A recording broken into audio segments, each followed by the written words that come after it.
Olá, tudo bem? Eu sou a Jussara Budniak, psicanalista, e hoje eu queria trazer uma análise minha a respeito de um filme extremamente importante, eu acho, e que também é um soco no estômago, né? Caiu ali.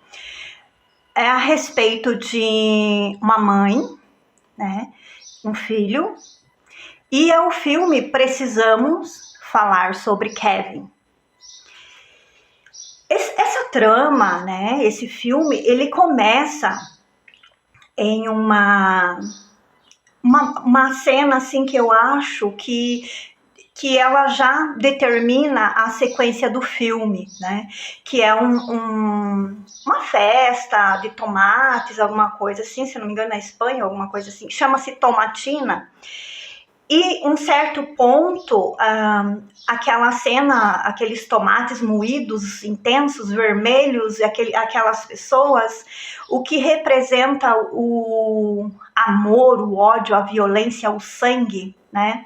Uma mulher livre, uma mulher, uma escritora, muito bem sucedida, viaja, né? Então, em um certo momento, ela conhece um homem, não tem assim muito conhecimento com ele, apenas se conhecem, acabam tendo relações e ela acaba engravidando. Porém, ela não estava preparada para isso, não era isso que ela queria, ela não queria estar grávida, não era o objetivo dela. Então, essa gravidez já tornou-se para ela um desafio muito grande na maternidade, porque não era o que ela queria, né? E durante essa gravidez, que já houve uma rejeição extremamente bem posicionada, ali bem pontuada, né, que a gente vê que ela não aceita aquela gravidez. E durante isso, a gente não vê em momento algum ela procurando ajuda psicológica ou ela sendo acolhida de alguma forma, até mesmo pelo marido, né? A gente não vê isso durante a trama. E interessante que essa atriz, ela já tem um aspecto apático, sabe? Ela é uma mulher, ela não tem expressões, ela não demonstra emoções, ela não demonstra a raiva, ela não demonstra o amor, ela não demonstra nada. Então, provavelmente, ela já deveria ter algum traço, alguma, né, que não foi tratado, certo?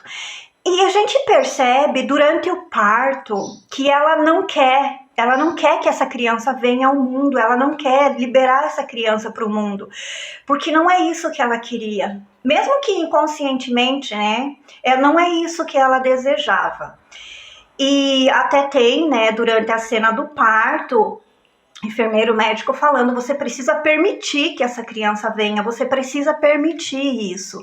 Então ali a gente já tem a percepção analítica de que essa gravidez dela não é uma coisa que ela queria trazer ao mundo, essa criança não pertencia para ela, ali não é isso que ela queria para ela.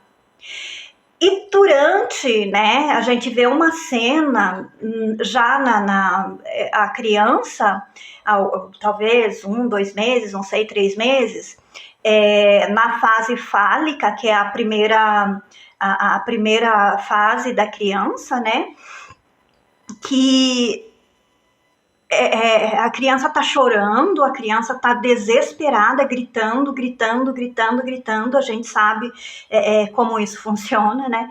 E ela não sabe o que fazer com aquela criança. Nessa fase, o que a criança quer? A criança quer o colo da mãe, o aconchego, ela quer o seio, ela quer a proximidade, aquele amor maternal. E ela não tinha aquilo para oferecer para a criança, né? Ela mantinha aquela criança longe do corpo dela, longe dela, como se para ela fosse uma afronta aquilo.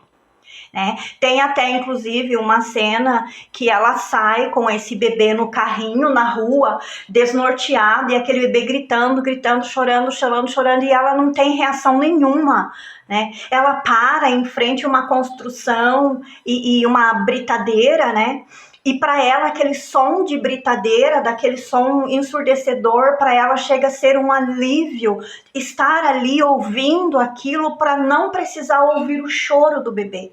Porque ela não sabia, ela não tinha esse achego, ela não tinha essa maternidade desenvolvida, certo? Então,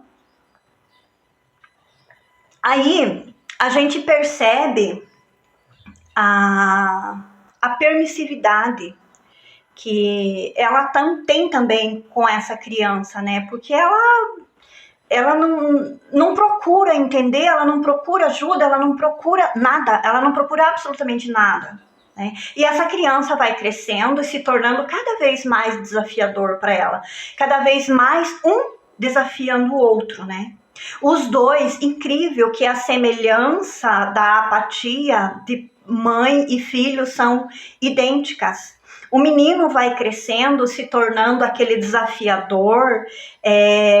Desde pequeno já a gente consegue analisar que ele tem um transtorno de conduta muito aflorado, né, para a idade dele e tal. Então, ali ele já trouxe, talvez essa criança já tenha trazido esse traço psicopata, né, esse traço da psicopatia desde o ventre e depois mais o transtorno de conduta, porém isso não foi trabalhado nele. Porque a gente sabe que a gente não vai conseguir mudar esse transtorno, mas a gente pode trabalhar e tornar ele menos agressivo, tornar essa pessoa mais sociável, vamos dizer assim, né? Então, e essa criança, um certo período, ele começa a desafiar a mãe. Ele, por torno ali, tipo, acho que 5, 6 anos, essa criança ainda faz as necessidades em uma fralda. E você sabe que a criança, ela deixa a fralda muito cedo, né? Dependendo de como a mãe está ali. E o que é que essa criança está querendo? É um desafio. Ele domina aquela casa, aquela família, pai e mãe, através das fezes dele, né? Através daquilo, tipo assim, porque quando a criança tem faz cocô, xixi na cama, ou depois mesmo de adulto, de grande, né? De mais grandinho, 4, 5, 6 anos, 7 anos, isso é um desafio para os pais. Ele está medindo força com os pais, ele está impondo porque ele domina ali, né? Essa é uma maneira de agredir os pais, certo? E tem uma cena interessante que ele mostra para ela esse desafio através das fezes, né? Que ele faz cocô e ele olha para ela com aquela cara assim sabe, de desdém, de que quem domina ali é ele. E ela, então, depois de muito passar por muito aquilo, ela troca ele, coloca ele de novo, ele olha bem para ela, assim, sabe? E faz de novo, tipo assim, te desafio, sabe? Te desafio. E ela, naquele momento, ela perde o controle, ela perde aquele, né, o equilíbrio, vamos dizer assim, e acaba sendo violenta com ele, joga ele num canto, ele acaba quebrando o braço. Então, quando o pai chega, e esse pai sempre está ausente. E quando ele está junto com o Kevin, ele é extremamente permissivo. Ele elogia tudo que o Kevin faz. Ai, que bonito, que lindo, meu filho maravilhoso, meu filho é incrível, é inteligente. Ele sempre está, sabe? Então, o Kevin está pronto para o pai. Ele se acha assim, ele domina o pai. Certo? Então, nesse momento que o pai chegou e viu ele com o braço quebrado, ele Não, ele poderia falar, né? A mamãe me jogou, ela me machucou e tal. Não. Ele defendeu a mãe. E nesse ponto onde ele defende a mãe, onde ele diz que a culpa foi dele, a gente entende que esse momento ele não é o ódio, é o amor. E a gente consegue entender também o tipo, a síndrome de Édipo. A gente consegue ver a psicopatia, a gente consegue ver o narcisismo, a gente consegue ver o transtorno de conduta e a gente consegue ver também a Édipo ali, né? Na maneira que essa criança tem essas atitudes, né? Na sequência do filme, a gente vai percebendo quanto esse menino vai se tornando mais perverso, se tornando mais agressivo, porém, com a extrema permissão do pai. Né? A mãe até tenta dar um pouco, a mãe tenta se achegar, a mãe tenta acolher aquela criança, mas eles não conseguem, esse menino já não consegue aceitar a mãe não consegue aceitar o filho, e assim dá a sequência do filme, né? E vai acontecendo algumas cenas onde acaba acontecendo dele permitir que a irmã mais nova, um dia ele ficou com ela, né? Também teve essa gravidez onde Eva agiu totalmente diferente da gravidez do Kevin. Né? Essa gravidez foi mais acolhida, foi uma gravidez mais desejada, foi uma gravidez diferente, e isso tornou para o Kevin um grande desafio, porque veio o ciúme da irmã, veio o ciúme da mãe, o ciúme do pai, e aquilo tudo ali começou a transtornar mais ainda, né? Esse transtorno de conduta que essa criança já tinha desde de que nasceu, vamos dizer assim, né? Desde pequeno. E houve cenas nesse filme onde ele acaba permitindo que essa criança, a menina, se machuque, ela fura um olho, e a mãe já tinha entendido, já tinha visto o quanto essa criança, quanto esse menino, ele é violento, o quanto ele é perverso, mas o pai não, o pai tenta defender que foi um acidente e tal, o pai sempre sendo permissível, e a mãe já tinha percebido aquilo, mas ela não tinha também condições de lidar com aquilo, né? Durante o desenrolar da trama, esse menino dá muitos indícios de violência e ele não aceita a própria mãe. Ele não aceita por quê? Essa gravidez já não foi desejada. Essa mãe não teve essa maternidade acolhida, nem o psicológico dela preparado.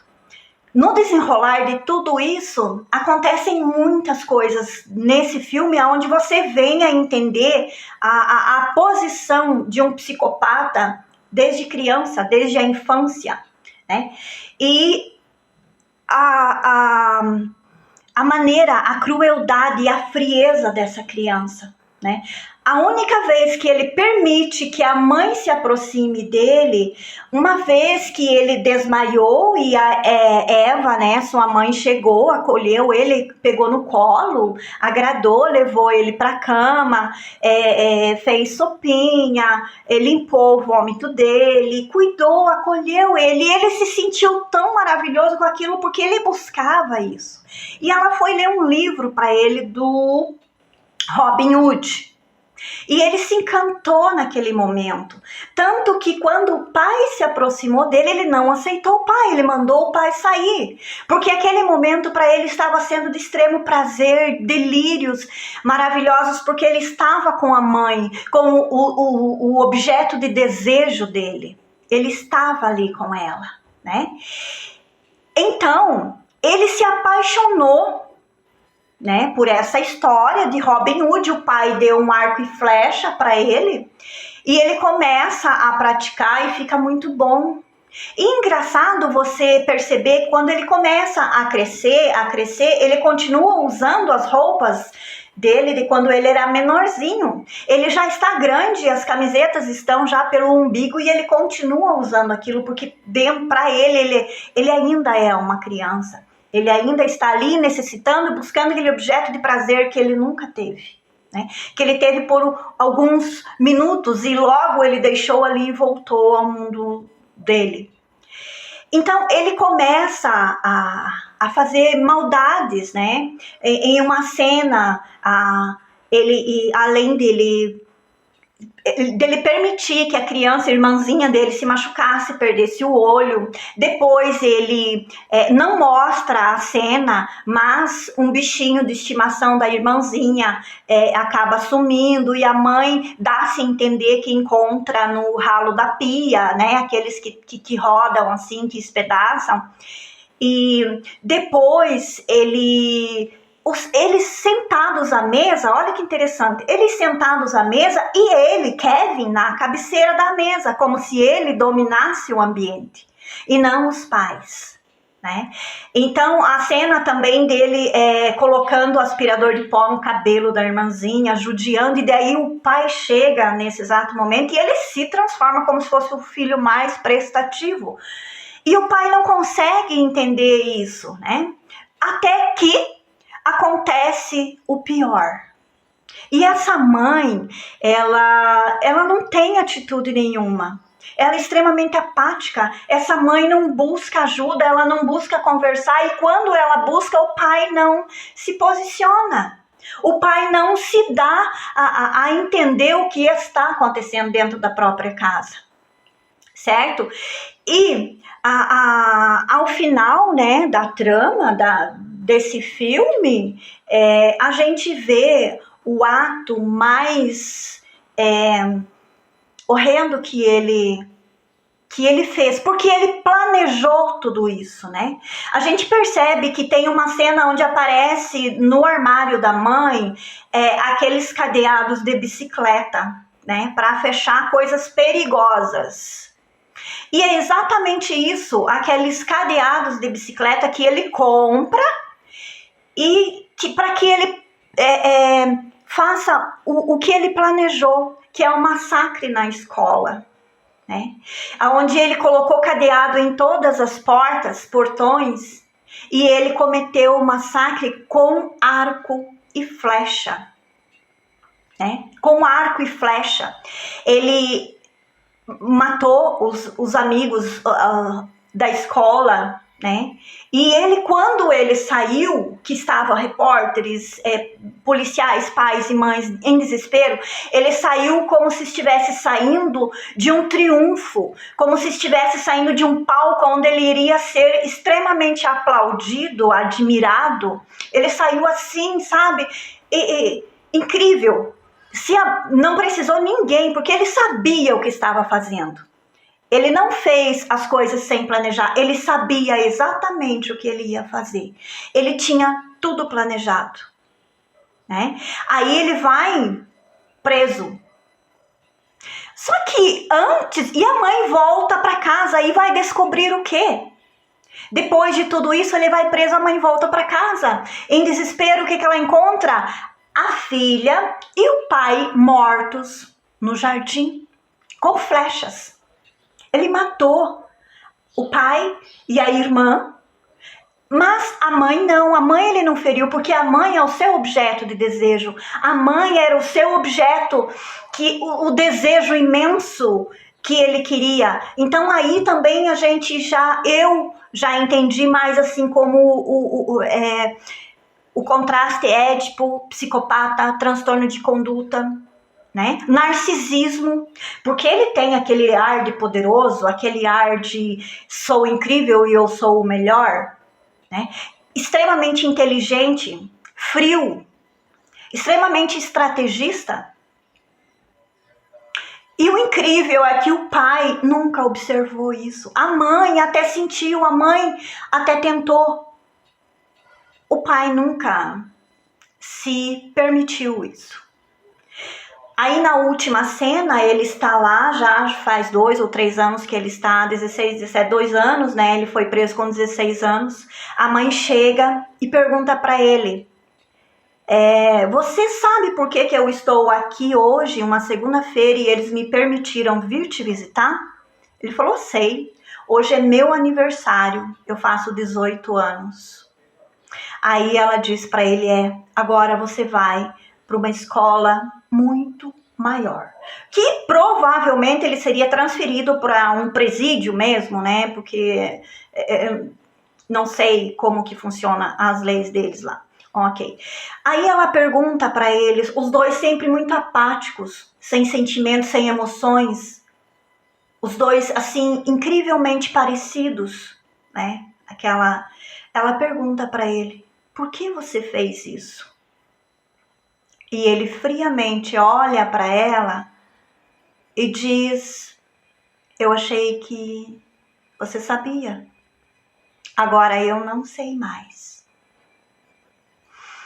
Então foi a primeira vez que aí ela se levantou, foi até ele mesmo, os dois sem expressões nenhuma, sem emoção, sem demonstrar nenhum tipo de emoção, eles se abraçaram, né? Ela acolheu ele. E interessante que durante todo esse tempo que ele estava lá, ela mantinha o quarto dele todo arrumadinho, organizado, na esperança de que ela pudesse trazer ele de volta. Porque da maneira dela, ela amava aquele filho, né? E ela queria muito, talvez, mudar a história dos dois.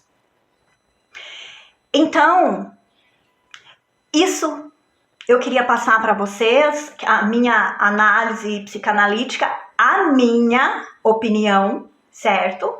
Não quer dizer que isso é exatamente isso ou não, mas a minha análise que eu fiz desse filme, eu achei extremamente de valia e realmente um filme que é um soco no estômago, mas se faz necessário a gente analisar e tentar entender a nossa maneira, certo? Ok? Clica aí, se inscreve no canal que eu vou estar trazendo mais análises de filme para a gente conversar a respeito. Bye, bye!